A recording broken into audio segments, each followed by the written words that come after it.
우리가 주일날 시간을 통해서 관계 중심 전도, 이 책을 중심으로 관계 중심 전도를 배워가고 있습니다. 우리가 나와 하나님과의 관계를 어떻게 바로잡을 것인가, 이 부분을 살펴보았고요. 지난주에 나와의 관계를 어떻게 바로잡을 것인가 라는 것을 살펴보다가 시간이 모자라서 다 살펴보지 못하고 오늘 그 나머지를 살펴보려고 합니다. 지난주에 우리는 크게 두 가지를 살펴보았는데요. 하나는 자신을 사랑하라는 것이었습니다. 그러니까 우리가 바로잡아야 할 관계 중에 하나는 자신과의 관계입니다. 즉 자기 자신을 사랑하는 것을 배워야 합니다. 우리가 자기 자신을 사랑하지 못하면 다른 사람도 사랑할 수 없기 때문입니다. 자기를 사랑한다는 말은 나르시즘이나 자기중심적인 이기적인 삶을 말하는 게 전혀 아닙니다. 자기를 사랑한다는 말은 하나님의 관점에서 자신을 보는 것을 말합니다. 우리가 개회에서 일부 살펴보았듯이. 특별히 오스카 탐슨 박사는 이 부분을 크게 두 가지로 말합니다. 하나는 자기 자신에 대해서 만족하는 것을 말합니다. 즉 하나님께서 주신 자기 자신에 대해서 만족하는 것을 말합니다. 다른 하나는 자기를 사랑하는 것은 자신의 필요를 채우는 것을 말합니다. 그러니까 사랑은 필요를 채우는 것이잖아요. 그러니까 자기를 사랑한다는 말은 자기의 필요를 채우는 것을 말합니다. 그러니까 자기가 원하는 것을 마음대로 한다, 그 말을 전혀 말하는 게 아니죠. 원하는 것을 주는 것과 필요를 채우는 것은 완전히 다릅니다. 그러면서 세 번째, 우리가 그 부분을 못 살펴봤는데 그게 이제 오늘 살펴보는 부분입니다. 해답은 십자가다 라는 것입니다. 해답은 십자가다. 그리스도의 십자가가 해답입니다. 할렐루야. 그리스도의 십자가가 해답입니다. 오스카 탐슨 박사는 그 해답에 대해서 말하기 전에 먼저 이 부분을 얘기합니다. 짓누르는 요소들에 대해 아담적 본성으로 잘못 반응하는 사람들을 보면서 그런 사람들을 만나거든 판단하지 말라고 권면합니다. 참 중요하죠. 그러면서 갈라디아서 6장 1절을 인용합니다. 형제들아, 사람이 만일 무슨 범죄한 일이 드러나거든 신령한 너희는 온유한 심령으로 그러한 자를 바로잡고 너 자신을 살펴보아 너도 시험받을까 두려워하라. 판단하지 말라. 그러면서 이렇게 말합니다.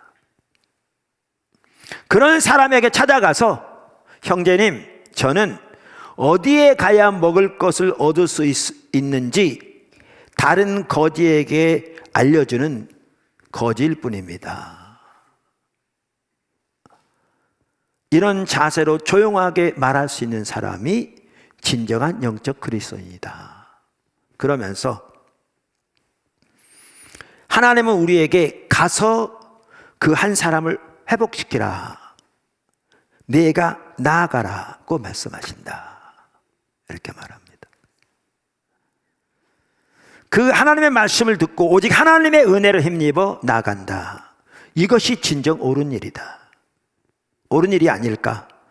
이런 영적 사람들로 가득 찰 때 교회에는 내파가 아닌 외적 폭발을 경험하게 된다. 우리가 사람들에게 다가가게 된다. 사람들을 사랑하게 된다. 주변 모든 이들의 필요를 채우게 된다. 이게 지금 하나님께서 포도나무 교회에 강력하게 촉구하시는 바입니다. 할렐루야. 자, 하나씩 살펴보겠습니다. 전체를 살펴보려고 하기 때문에 핵심적인 부분들만 간단히 요약해서 설명드리려고 합니다. 첫 번째, 그 중에 첫 번째, 십자가 복음은 인격체이신 예수 그리스도 그분입니다. 십자가의 복음은 인격체이신 예수 그리스도 그분입니다. 우리는 성경을 보면 명확하게 알 수 있습니다. 사도 바울은 자신이 전한 복음에 대해서 이렇게 얘기합니다. 고린도전서 1장 17절 보십시오. 그리스도께서 나를 보내시면 침례를 베풀게 하려 하심이 아니요 오직 복음을 전하게 하려 하심이로되. 자, 복음을 하고 말합니다. 말의 지혜로 아니함은 그리스도의 십자가가 헛되지 않게 하려 함이라. 여기에는 복음이라고 그랬다. 그걸 다른 말로 그리스도의 십자가라고 표현합니다. 그 다음 절 십자가의 도가, 복음을 이렇게 표현하죠. 멸망하는 자들에게는 미련한 것이요 구원을 받는 우리에게는 하나님의 능력이라. 자, 그러면서 고린도전서 1장 23절에 가면 이렇게 얘기합니다. 그 동일한 복음을, 그가 전한 복음을, 우리는 십자가에 못 박힌 그리스도를 전하니, 십자가에 못 박힌 그리스도를 전하니 유대인에게는 거리끼는 것이요 이방인에게는 미련한 것이로되 오직 부르심을 입은 자들에게는 유대인이나 헬라인이나 그리스도는 하나님의 능력이요 하나님의 지혜니라. 십자가에 못 박힌 그리스도를 전하니 그리스도는 하나님의 능력이요 하나님의 지혜니라. 고린도전서 1장 30절도 이렇게 얘기합니다. 너희는 하나님으로부터 나서 그리스도 예수 안에 있고 예수는 하나님으로부터 나와서 우리에게 지혜와 의로움과 거룩함과 구원함이 되셨으니 예수 그리스도 그분이 우리의 지혜와 의로움과 거룩함과 구원함이 되신다 그 말입니다. 사도 요한도 동일한 말을 합니다. 요한일서 1장 3절에서 사도 요한이 이렇게 말합니다. 우리가 보고 들은 바를 너희에게도 전함은, 그러니까 사도 요한이 전한 복음을 지금 의미하는 겁니다. 그러면서 그 후에 1절과 2절에 보면 그러면 사도 요한이 전한 복음은 어떤 복음이었는가? 1절 보십시오. 태초부터 있는 생명의 말씀에 관하여는 우리가 들은 바요 눈으로 본 바요 자세히 보고 우리의 손으로 만진 바라. 사도 요한이 의미하는 복음은 단순히 듣는 것이 아니었습니다. 사도 요한이 말한 복음은 들을 뿐만 아니라 눈으로 보고 손으로 만진 것이었습니다. 만진 바라. 이 생명이 우리에게 나타내신 바 된지라. 이 영원한 생명을 우리가 보았고 증언하여 너희에게 전하노니 이는 아버지와 함께 계시다가 우리에게 나타내신 바 된 이시니라. 한마디로 말하면 예수 그리스도 그분이 사도 요한이 전한 복음입니다. 그러니까 바울의 서신서를 보건 요한의 서신서를 보건 성경이 말하는 십자가의 복음은 인격체이신 예수 그리스도 그분입니다. 아멘. 자, 그럼 이렇습니다. 우리가 예수님을 전할 때 그분을 모셔다가 보여드릴 수 있는 게 아니고, 우리가 오늘도 이렇게 손으로 만지고 다른 사람이 만져보라고 그럴 수 있는 것이 아니고, 당연히 말씀으로 전하는데 그럼 왜 이것을 제가 강조하느냐라는 거죠. 이 때문에 강조하는 겁니다. 이 때문에 예수님에 관한 몇 가지 사실들을 듣는다고 거기에 성경에 말하는 십자가 복음 안에 있는 그 놀라운 능력이 역사하는 게 아닙니다. 아닙니다. 예수님에 관한 몇 가지 사실을 듣는 것이 어떤 사람들에게는 아무런 의미도 없을 것입니다. 다시 말해서 예수님의 십자가에 관한 몇 가지 이론적인 사실들을 듣고 그것들을 단순히 지적으로 동의한다고 해서 우리가 그 능력을 경험하는 것이 전혀 아닙니다. 전혀 아닙니다. 그러나 우리를 위해 십자가에 돌아가신 하나님의 아들 예수 그리스도를 성령의 조명으로 만나게 되면 이것은 우리에게 근본적인 변화를 가져다 줄 겁니다. 그래서 사도 바울은 십자가에 못 박힌 예수 그리스도를 전한다고 하면서 그 예수 그리스도가 하나님의 능력이고 하나님의 지혜고 의로움이고 거룩함이고 구원함이라고 말하면서 자신이 그 예수님을 아는 것이 그의 삶의 유일한 목표요 목적이라고 그렇게 주님을 알기를 추구하고 있습니다. 바로 이 점만이라도 올바로 오늘 한국교회 전체 가운데 선명히 보여지고 모든 성도들이 그렇게 십자가에 못 박힌 예수 그리스도 그분을 더욱 알기 위해 집중적으로 찾고 추구한다면 근본적인 변화가 교회 안에 있을 거라고 확신합니다.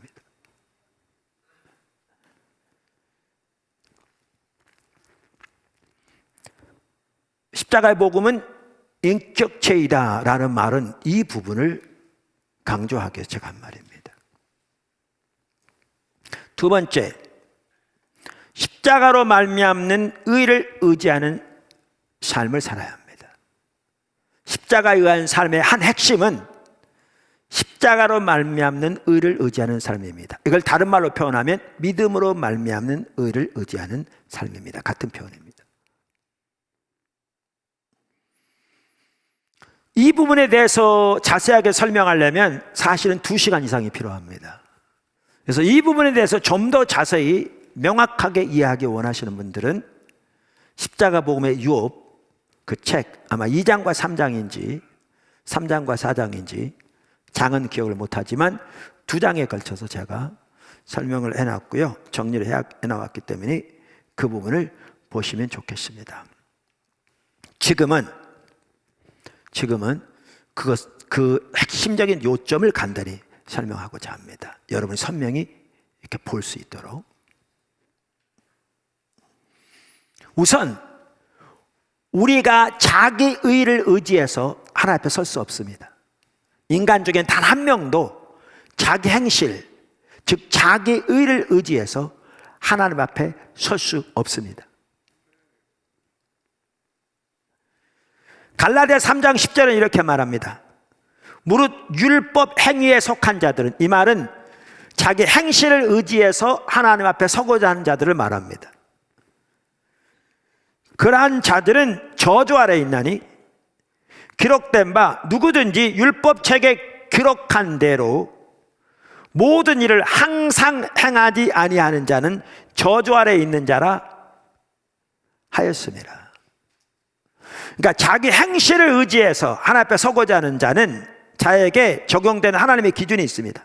어떤 사람들 중에서는 예수 믿는 것들 다 나보라고 그래, 나는 법 없이도 사는 사람이야, 그런 사람들이 있는데 그런 사람들에게 적용되는 하나님의 기준은 여기 이 말씀이 나와 있습니다. 그러한 사람들뿐만 아니라 자기 행실을 의지하여 하나님 앞에 서고자 하는 모든 사람에게 적용되는 기준인데요, 여기에 2단어가 중요합니다. 항상, 모든. 그들에게 적용되는 기준은 그들은 모든 하나님의 율법을 항상 지켜야 합니다. 다시 말하면 하나님의 그 모든 율법 중에서 단 한 가지만이라도 그의 인생 동안 단 한 번이라도 어기면 범법자가 되는 겁니다. 그래서 율법의 행위를 의지해서 하나님 앞에 서고자 하는 자는 저주 아래 있는 겁니다. 아무도 자기 행실을 의지해서 하나님 앞에 설 수 없습니다. 없습니다. 그렇기 때문에 부분적으로라도 자기 의를 의지하는 것을 하나님 앞에서 그것마저도 철저하게 내려놓아야 합니다. 철저하게 내려놓아야 합니다.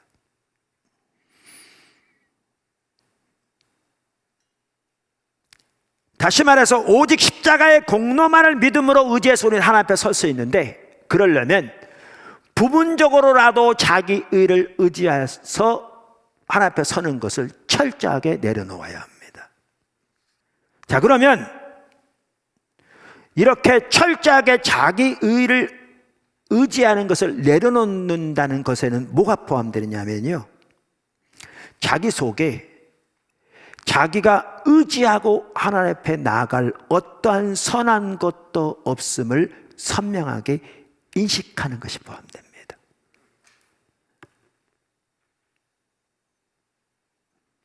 다시 말해서 자신의 총체적인 무능을 철저하게 인식하는 것이 포함됩니다.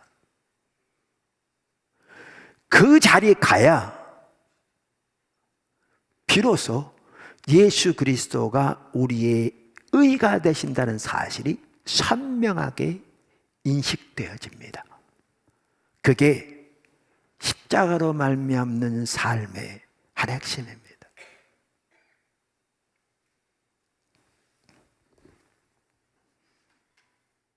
이에 대한 좋은 예가 베드로의 예입니다.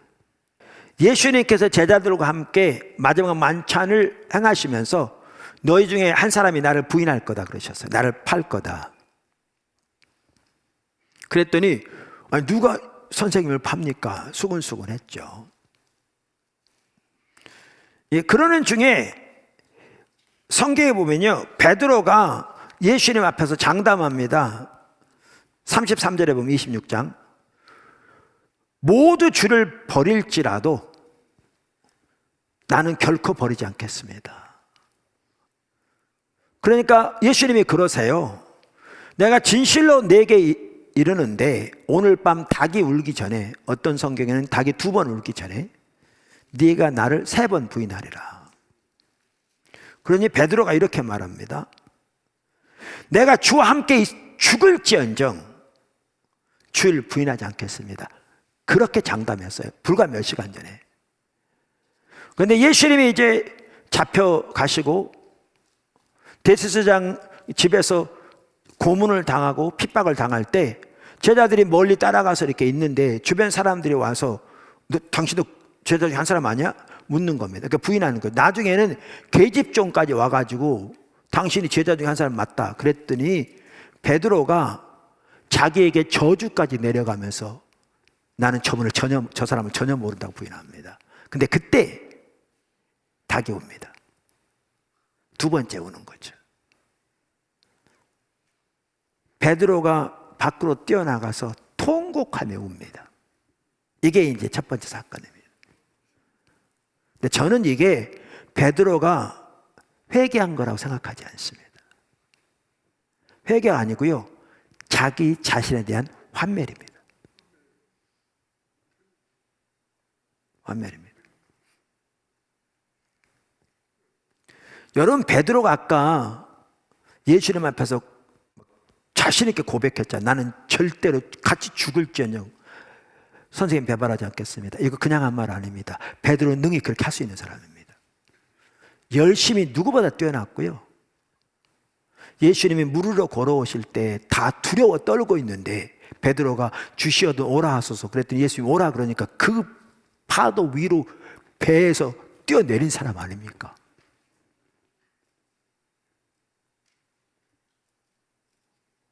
그런데 그런 베드로가 예수님을 그것도 3번씩이나, 그것도 일개 계집종 앞에서 자기 목숨 들여서 그것도 저주까지 내려가면서 부인한 거죠. 자기 자신에 대한 완벽한 환멸입니다. 그 눈물입니다. 이 눈물은. 근데 아까도 말씀드린 대로 베드로를 우리가 아는 베드로로 만든 또 다른 사건이 있습니다. 그게 요한복음 21장 마지막 장에 예수님이 돌아가신 후에 제자들이 흩어지고 그러면서 베드로와 몇몇 제자들이 갈릴리 바다로 돌아가서 다시 고기를 잡는 자리로 돌아갔을 때 예수님이 그를 찾아가신 사건, 그 사건입니다. 사실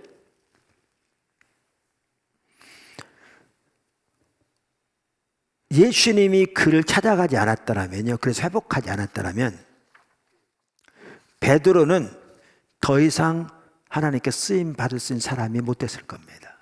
그건 명확합니다. 명확합니다. 왜냐하면 그 엄청난 죄책감, 그 엄청난 수치심, 자기 자신에 대한 그 환멸감, 그것을 가지고 어떻게 주님 앞에 설 수 있었겠습니까? 어떻게 주님께 쓰임 받을 수 있었겠습니까? 그건 전혀 가능하지 않죠. 그래서 예수님이 그를 회복시키기 위해서 그를 찾아갑니다. 그뿐만 아니라 제자들을 같이 회복시키기 위해서 가서 고기를 구워놓고 준비해놓고 제자들이 예수님인 걸 압니다. 그래서 이제 배에서 뛰어내려 주님께 오죠. 그때 예수님이 베드로에게 묻습니다. 네가 이 모든 사람들보다 나를 더 사랑하느냐? 근데 3번 묻습니다. 왜 3번 물은 줄 아십니까? 베드로가 예수님을 3번 부인한 것을 상기시키시는 겁니다. 하나님이 우리를 치유하시려면요, 그 상처의 자리로 데려가셔야 합니다. 그래서 치유되는 과정이 고통스러울 수 있습니다.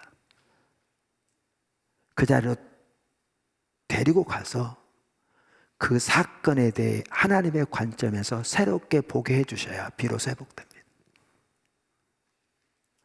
여러분, 안전줄이 있잖아요. 안전줄이 깨지면 그냥 쭉 줄 가는 게 아니고요, 그냥 박살납니다. 보셨죠? 그거는 뭐 테이프로 붙일 수도 없습니다. 완전히 조각조각 산산납니다. 산산조각. 그런데 첫 번째 아까 말씀드린 사건을 통해서 베드로의 그러한 자기 자신에 대한 신뢰가 안전유리가 깨진 것처럼 완전히 산산조각 난 겁니다. 그러한 베드로에게 주님이 부르십니다. 내 양을 먹이라. 그걸 알고 있는 주님이 그걸 상기시켜 주시면서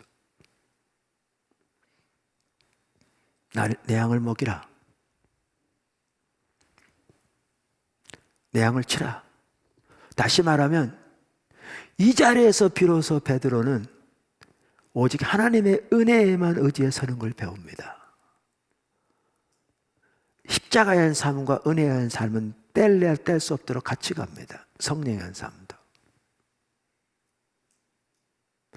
오늘날로 말하면 이 사건을 통해 베드로는 자기 속에는 어떠한 선한 것도 없음을 선명히 인식하고 하나님의 은혜만을 의지해서 십자가의 공로만을 의지해서 하나님 앞에 서는 겁니다. 주님의 부르심에 응답하는 겁니다. 이게 베드로를 베드로 되게 한 사건이라고 저는 확신합니다. 그러한 베드로를 두고 예수님께서 이렇게 말씀하셨습니다. 18절에 요한복음 21장 내가 진실로 진실로 네게 이르노니 네가 젊어서는 스스로 띠띠고 원하는 곳으로 다녔거니와 늙어서는 내 팔을 벌리리니 남이 네게 띠띠우고 원하지 아니하는 곳으로 데려가리라. 다시 말하면 그러면서 거기에 보면 그의 마지막 순교 죽음과 관련해서 예언하신 것이라고 되어 있는데요, 저는 죽음뿐만 아니라 그때부터 그는 성령에 의한 삶을 살게 되는 거죠. 보십시오. 그의 순교뿐만 아니라 그 이전에 하나님께서 베드로를 고넬료의 집에 보내셨습니다. 저는 이렇게 생각합니다. 이 두 사건이 없었더라면 어쩌면 베드로는 고넬료의 집에 절대 안 갔을 겁니다. 철저한 유대주의자인 그가 걔와 같은 이방인의 집에 가다니요.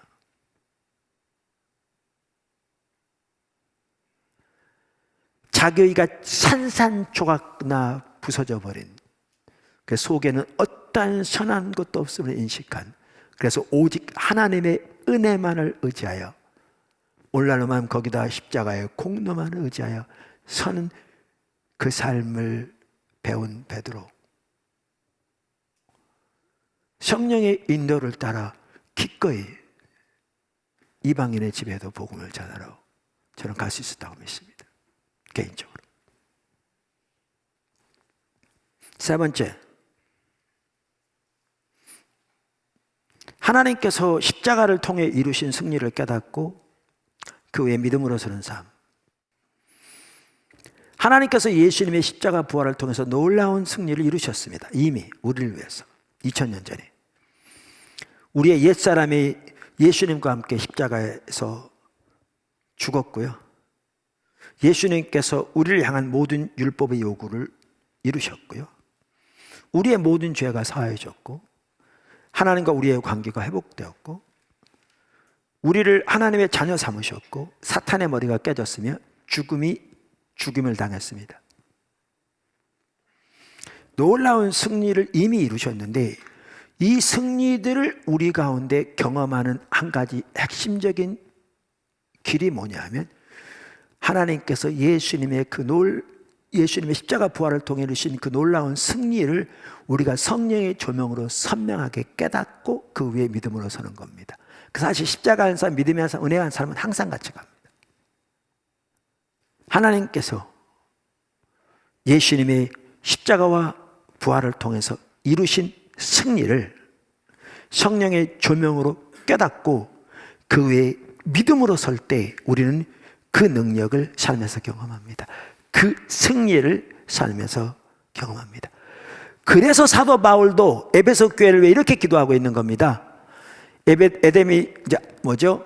에베소 바로 외곽에 고대 7대 불가사의라고 하는 아데미 신전이 있어서 그 지역 전체가 그 우상숭배 영향력이 강한 1년 내내 그 우상숭배 순례객의 도시에 가득한 그 도시의 산업의 중요한 한 부분이 그 우상숭배로 돌아가는 그곳에 세워진 교회, 세워진 지 얼마 되지도 않은 어린 교회, 하나님의 강력한 능력으로 세워졌지만 신앙이 아직 어린 그 교회, 그 교회에 편지하면서 사도 바울이 그 교회를 위한 기도가 에베소 1장에 나오죠. 이렇게 기도합니다. 내가 기도할 때 기억하며 너희로 말미암아 감사하기를 그치지 아니하고 우리 주 예수 그리스도의 하나님 영광의 아버지께서 지혜와 계시의 영을 너희에게 주사 하나님을 알게 하시고 너희의 마음의 눈을 밝히사 그의 부르심의 소망이 무엇이며 성도 안에서 그 기업의 영광의 풍성함이 무엇이며 그의 쉼의 위력으로 역사하심을 따라 믿는 우리에게 베푸신 능력의 지극히 크심이 어떠한 것을 너희로 알게 하시기를 구하노라. 지혜와 계시의 영을 주셔서 하나님을 더 알게 하실 뿐만 아니라 너희의 마음 눈을 열으셔서 하나님께서 너희에게 주신 이 놀라운 은혜들, 너희와 함께 하시는 하나님의 그 크고 놀라운 능력들을 너희가 알게 되기를, 깨닫게 되기를, 다른 말로 하면 하나님이 너희에게 계시해 주시기를 원하노라, 그 뜻입니다. 그러면서 그 동일한 능력이, 그 능력이 그리스도 안에서 역사하사 죽은 자들 가운데서 다시 살리시고 하늘에서 자기의 오른편에 앉히사 모든 통치와 권세와 능력과 주관과 이 세상뿐 아니라 오는 세상에 일컫는 모든 이름 위에 뛰어나게 하시고 또 만물을 그의 발 아래 복종하게 하시고 그를 만물 위의 교회의 머리로 삼으셨느니라.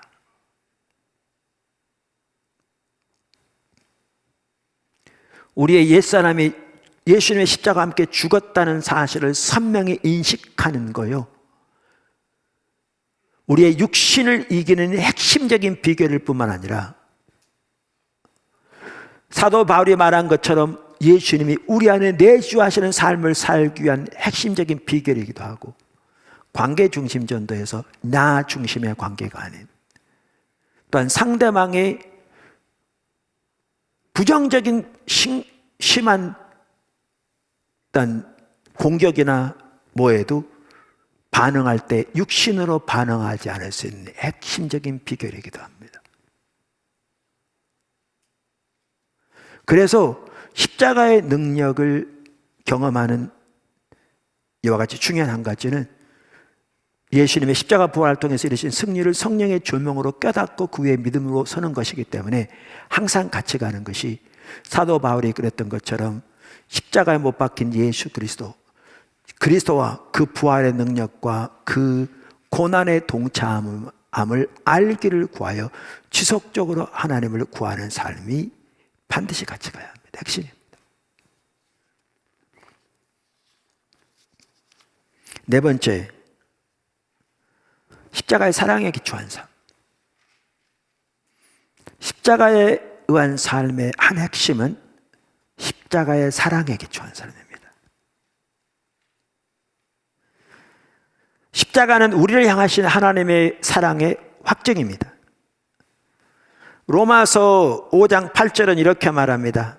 우리가 아직 죄인 되었을 때에 그리스도께서 우리를 위하여 죽으심으로 하나님께서 우리에 대한 자기의 사랑을 확증하셨느니라. 이와 같이 예수님의 십자가가 우리를 향한 하나님의 사랑의 확증이기 때문에요, 우리는 모든 면에서 십자가에서 확증된 하나님의 사랑을 토대로 우리 주변에 일어나는 일들을 바라보아야 합니다.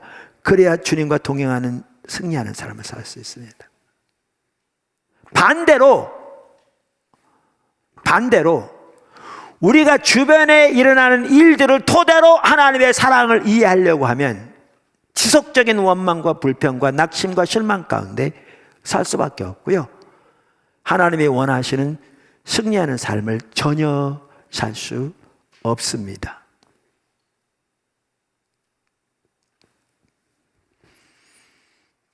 무슨 말인지 잠깐 설명을 하면, 이에 대한 좋은 예가 그 출애굽한 1세대 그 이스라엘 백성들입니다. 하나님은 출애굽 사건을 통해서 하나님은 전능하신 하나님이며 모든 환경의 주관자시며 역사의 주관자시고, 왜냐하면 어떤 때는 어느 시점에 어떤 일이 일어날 것을 말씀하시고 정확하게 그 시점에 그 일을 이루셨거든요. 이걸 통해 하나님이 역사의 주관자이심을 보이셨어요. 뿐만 아니라 하나님은 이스라엘의 하나님이신 걸 보이셨어요. 여러 차례에 걸쳐서, 예를 들면 전국에 흑암이 있을 때 고센 땅에, 이스라엘 백성들이 있는 고센 땅에만 빛이 있었고, 모든 장자가 다 목숨을 잃을 때 문설주에 양의 피를 바르고 그 속에 남아있던 이스라엘 장자들은 한 명도 죽지 않은 이 사건들을 통해서 이스라엘 하나님을 보이셨어요. 그리고 전적인 하나님의 사랑과 긍휼로 그들을 건져내셨어요. 그래서 말라기서 1장에 보아도 알 수 있듯이 내가 너희를 사랑한다 말라기시되, 그러면서 어떻게 사랑했느냐 하느냐, 내가 너희를 내 백성을 택했지 않느냐. 이게 사랑의 증표인 거죠. 확증인 거죠. 자, 그런데 보십시오. 우리가 신명기 8장을 보아도 명확하게 알 수 있듯이 하나님께서 그들을 광야로 인도하신 것은 그들은 미워해서가 아니었습니다. 그들을 향한 하나님의 관심이 없어서가 아니었습니다. 그들을 구원할 능력이 없어서가 아니었습니다. 이미 다 보여주셨습니다. 이제 하나님께서 그들을 향해 참으로 놀랍고 위대하고 원대한 계획을 가지고 계셨는데, 그렇게 하나님과 동행하는 삶을 살려면 그들이 애굽에서 가지고 있던 삶의 태도와 자세와 가치와 방식을 가지고는 그대로 살 수 없기에 신명기 8장이 명확하게 말한 것처럼 광야를 통해 그들을 빚으시기 원한 겁니다. 그래서 그것을 징계라고 표현하고 있죠. 사랑하기 때문에. 근데 보십시오. 이스라엘 백성들이 거기서 올바로 됐으려면 어떻게 됐어야 되냐 하면, 출애굽 사건을 통해서 나타난 하나님의 사랑, 확증된 사랑, 확증된 하나님의 능력, 하나님의 신실하심, 역사의 주관자, 환경의 주관자, 창조주 하나님, 그분이 이스라엘 하나님, 그걸 토대로 현실을 보았어야 했어요.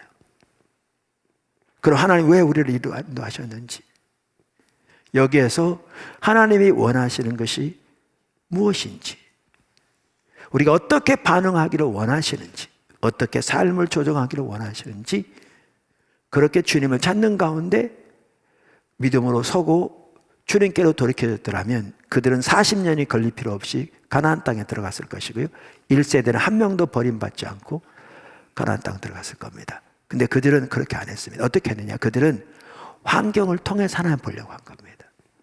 환경을 통해서 하나님의 사랑을 이해하려고 한 겁니다.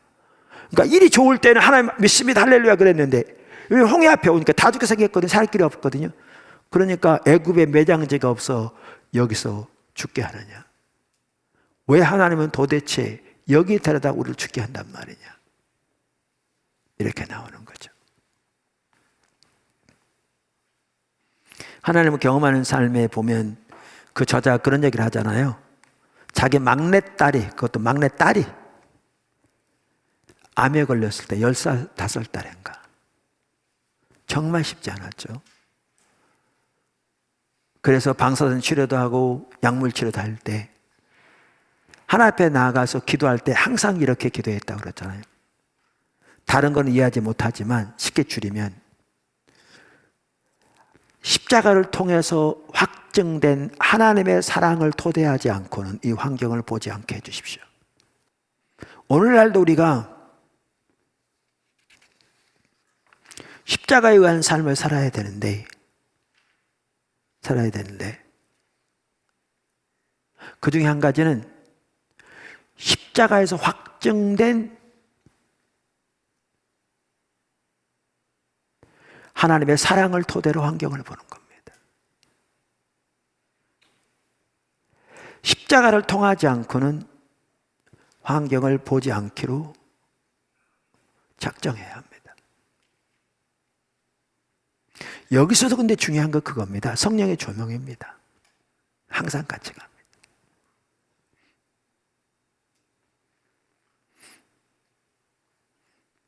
마지막으로 5번째,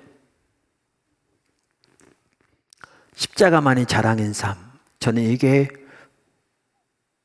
우리가 살아야 할 십자가에 의한 삶의 결정체라고 믿습니다. 사도 바울이 이렇게 말합니다. 갈라디아서 6장 14절. 그러나 내게는 우리 주 예수 그리스도의 십자가 외에 결코 자랑할 것이 없으니 그리스도로 말미암아 세상이 나를 대하여 십자가에 못 박히고 내가 또한 세상에 대하여 그러하니라.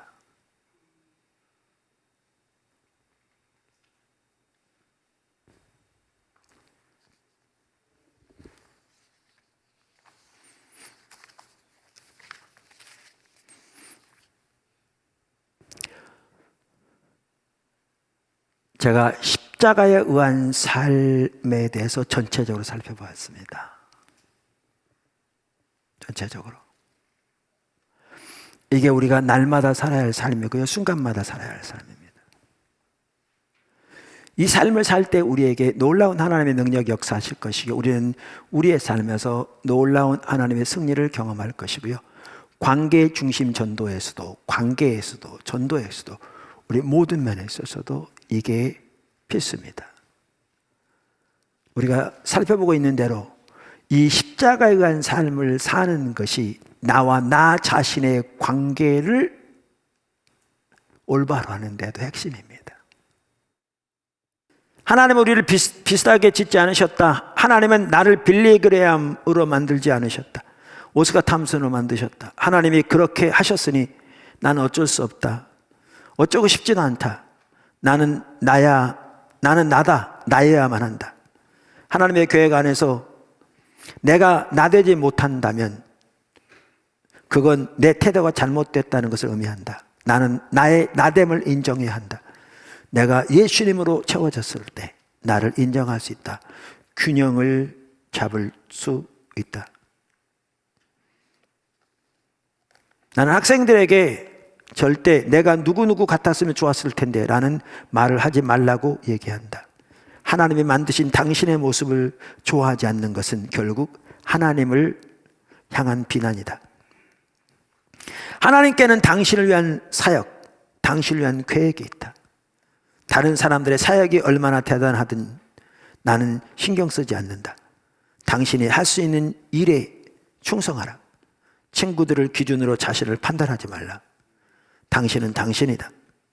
다른 사람의 기준으로 자신을 정죄하지 말라. 당신은 당신이다.